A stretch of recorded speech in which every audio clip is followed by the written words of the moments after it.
With the exception of a rare few, video games are notoriously ephemeral things. Far more than in film, TV, or music, even the greatest achievements in games are all but guaranteed rapid obsolescence.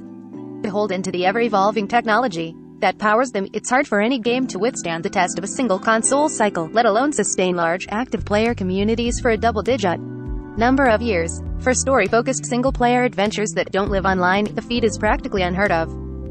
But one iconic title celebrating its 10-year anniversary in 2021 flies in the face of those norms, like a legendary dragon soaring through the sky with the roar of a creature that never truly dies, The Elder Scrolls V: Skyrim. In 2011, Skyrim instantly became the most played game of the year, despite existing for only 3 of those 12 months.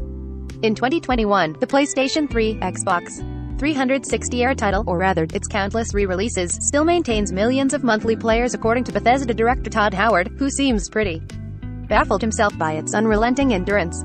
Aside from just outlasting the relevance of the Elder Scrolls series' 2014 online multiplayer game, Skyrim still outshines most of the newest, most hyped fantasy role-playing games that boast bigger, more polished and technologically advanced open worlds.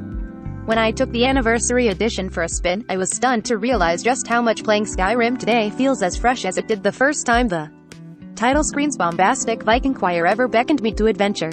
No matter how much time passes, we just keep coming back to Skyrim. Though a thriving community of modders continue to fill the world's expansiveness with new possibilities by regularly sharing their custom add-ons through Bethesda's Creation Club, Skyrim's timelessness goes beyond its greatness as a game.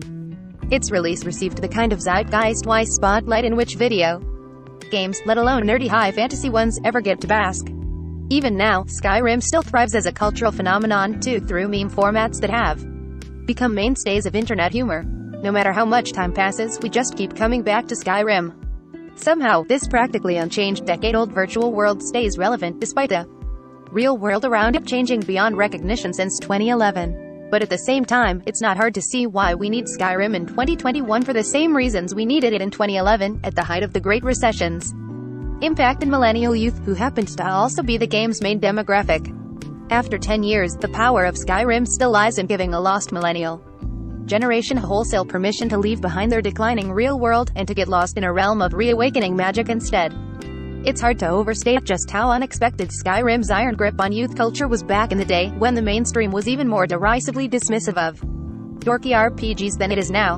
But Skyrim grew into such a ubiquitously collective experience that news organizations like CNN and Time felt compelled to try and comprehend its unprecedented popularity. Against all odds, the high fantasy RPG transcended the walled garden of its complementary niches, only to turn nerd culture into an enduring part of wider pop culture. Seemingly overnight, everyone and their mom was forced into developing at least a passing awareness of the Elder Scrolls universe, if only from hearing that unmistakable score blaring while a loved one spent ungodly amounts of time journeying through the Old Kingdom.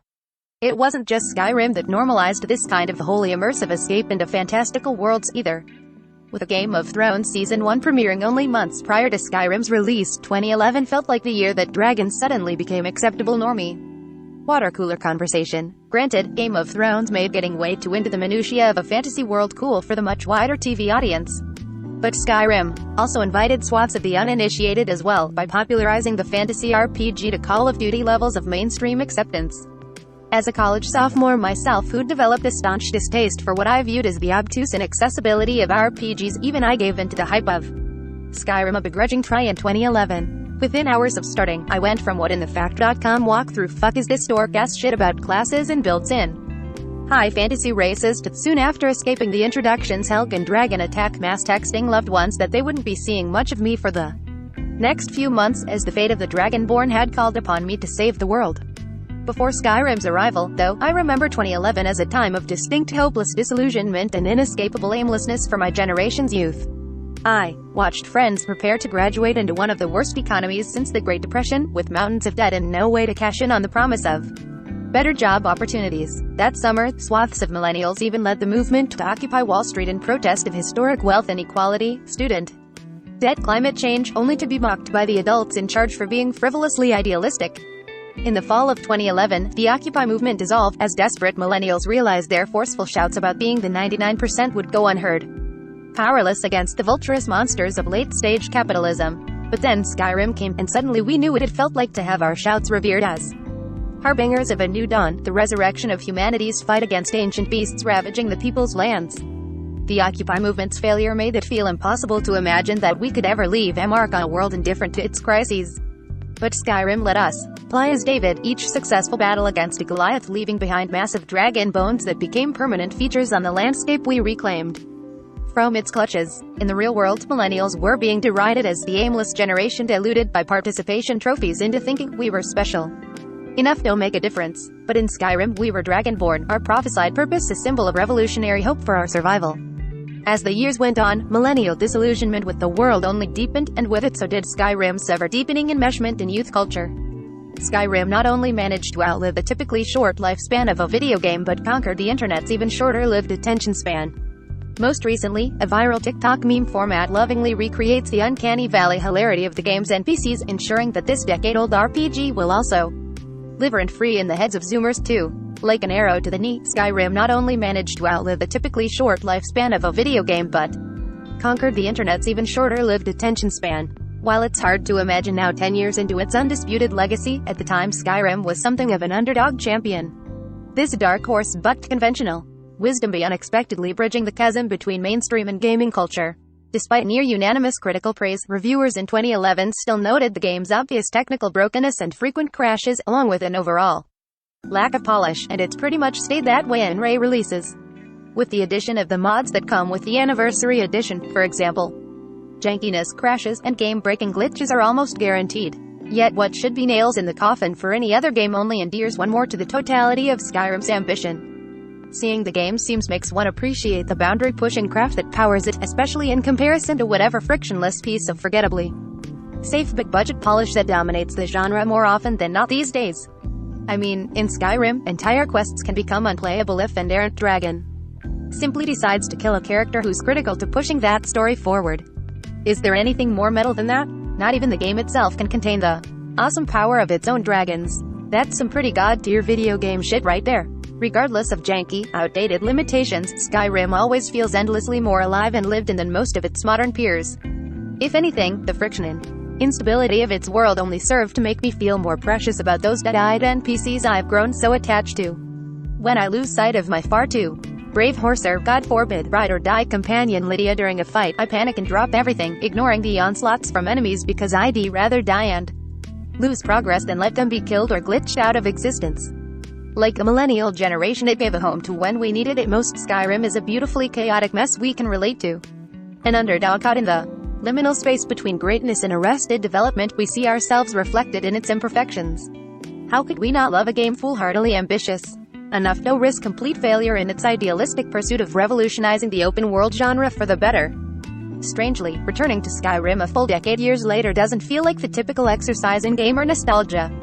In a world that's been in a state of perpetual unraveling and instability over the past decade, Skyrim was a constant for the millennial generation.